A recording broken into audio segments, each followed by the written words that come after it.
মোৰ মৃত্যু নিশ্চিত আমাৰ শুভাকাংক্ষীসকলক আকৌ এবাৰ কৈছো আপোনালোকে ক্ষমা কৰিব অনাগত দিনসমূহত কিজানি আপোনালোকে উদীয়মান যুৱ সমাজৰ সভাপতি হিচাপে নাপাব দুজনী ছোৱালী মইতো মৰিমে মই এতিয়া শুভাকাংক্ষীসকলক এইটোৱে অনুৰোধ জনাম আপোনালোকে মোৰ কাৰণে দোৱা কৰিব মোক মাৰিব 100% মোক মাৰিব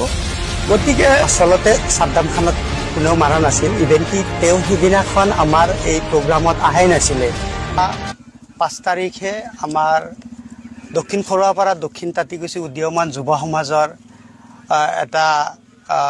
ফাংচন আছিল কালচাৰেল নাইট সেই ফাংচন চলি থকা অৱস্থাত হয়তো আমি ৰাতি 10 বজালৈকে